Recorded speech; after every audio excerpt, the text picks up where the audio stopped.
sido um grande problema. E uma parte da população do Iêmen é xiita ou de um subgrupo xiita, que são os Houthis. E eles estão sendo financiados pelo Irã, tomaram o poder junto na época da Primavera Árabe, começou uma convulsão dentro do Iêmen, uma instabilidade, o presidente saiu, fugiu do país, começou meio uma guerra civil e o Irã começou a financiar esse grupo. E a Arábia Saudita olhou para aquilo e falou, isso é uma mega ameaça, esse país tem fronteira comigo, eu não posso perder, um país está na minha fronteira. Entrou na guerra. A Arábia Saudita entrou em guerra no Iêmen, junto com Emirados Árabes e uma outra coalizão com outros países, trouxe esses países para dentro e começou a atacar o Iêmen, as forças opositoras que eram financiadas pelo Irã. Em 2019 tem um ataque de um míssil a uma instalação de petróleo saudita vindo daí. E a Arábia Saudita aí espera que os Estados Unidos façam alguma coisa. Os Estados Unidos não vai lá defender, não faz nada.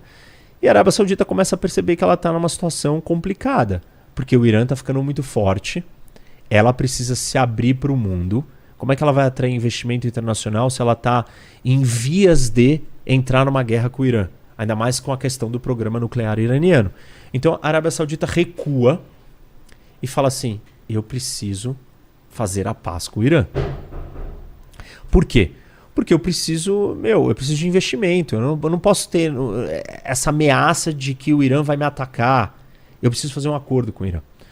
E aí quem que entra na história para mediar o acordo é a China. Por quê? Os Estados Unidos não falam com o Irã. E a relação da Arábia Saudita com os Estados Unidos tem piorado muito, principalmente com o Biden no poder. O MBS, que é o líder saudita, ele era muito amigo do Trump. Amigo assim, que transcende a amizade pessoal, tanto que o marido da Ivanka Trump, que é a filha do Trump, recebeu fortunas de investimento no seu fundo de private equity do Fundo Soberano Saudita, controlado pelo MBS, em negócios para construir hotéis ou propriedades com o nome Trump em Oman, com financiamento saudita. Então a relação dele com o Trump, com os republicanos, é muito maior. E a situação com um democrata no poder fez a Arábia Saudita ficar assim, distante dos Estados Unidos. Tem as pressões, né? As pressões internas do Partido Democrata com os novos democratas muito mais ligados a direitos humanos.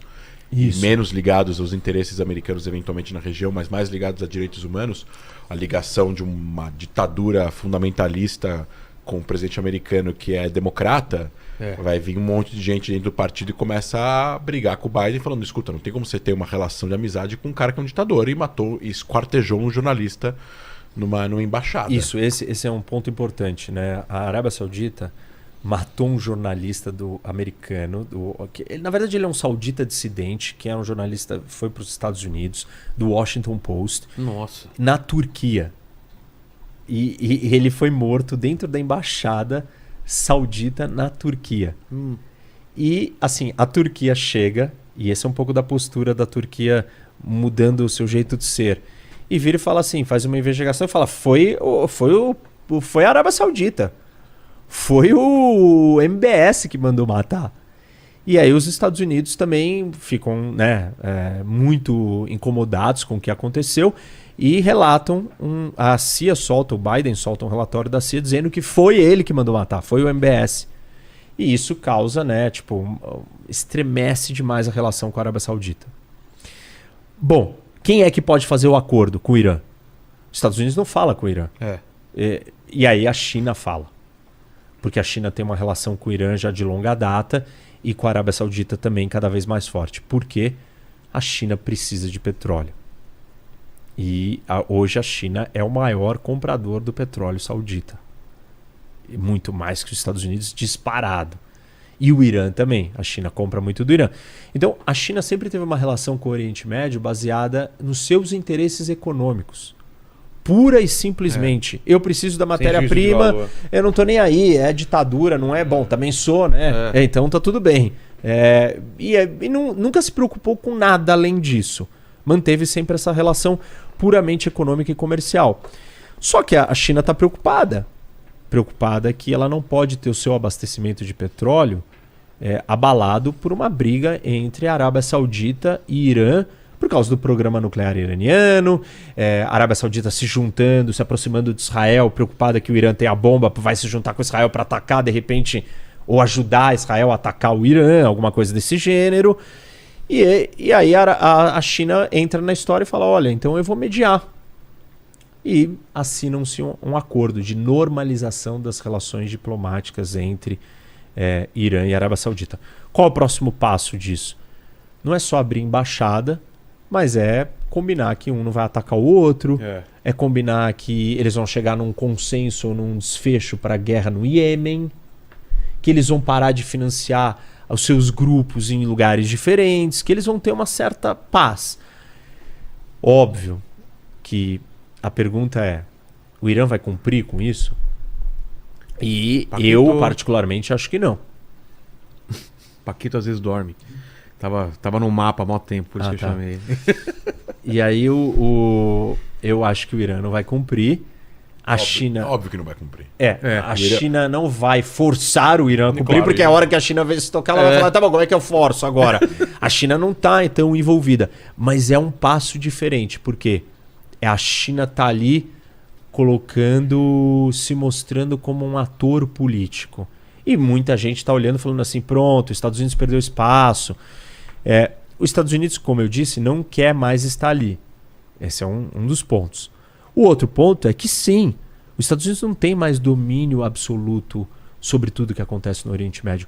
A Arábia Saudita está muito mais preocupada hoje em agradar ou em ter o consumo e compra de petróleo da China do que dos Estados Unidos. Claro, porque a China compra muito mais que os Estados Unidos. Mas por que os Estados Unidos não pode abandonar a região por completo? Porque o mercado de petróleo é ditado em grande parte pelos grandes produtores que estão no Oriente Médio.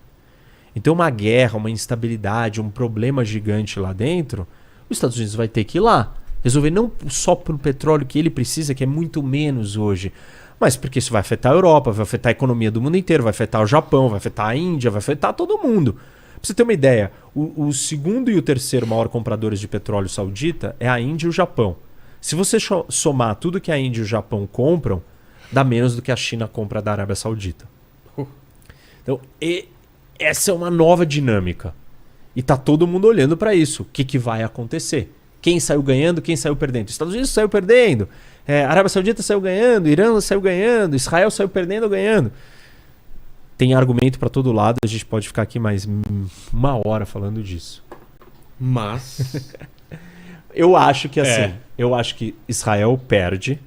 Saiu perdendo. Eu acho que a Arábia Saudita... tem um ganho ilusório momentâneo para satisfazer uma necessidade que ela entende que é apaziguar a percepção de que ela está se preparando para uma guerra com o Irã e isso vai atrapalhar os seus projetos de visão de 2030, o The Line e toda aquela história não vai dar certo. Quem ganha demais com isso é o Irã. Porque o Irã passa uma mensagem que, não, fiz as pazes e tal, e continuando fazendo as coisas que ele está fazendo.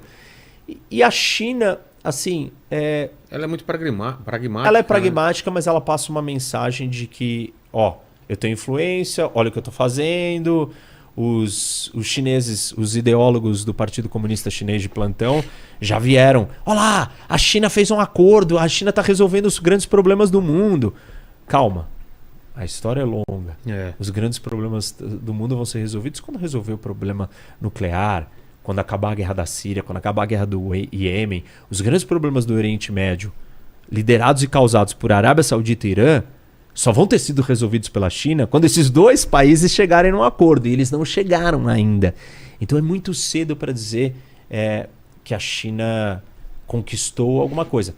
Ela ganhou mais prestígio, ela ganhou mais influência, ela mostrou que ela é um player numa região da qual ela nunca participou.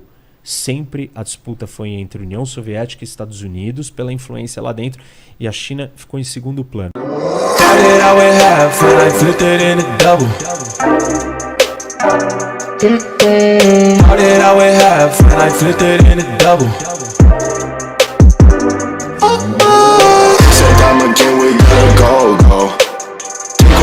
Dash away from pole.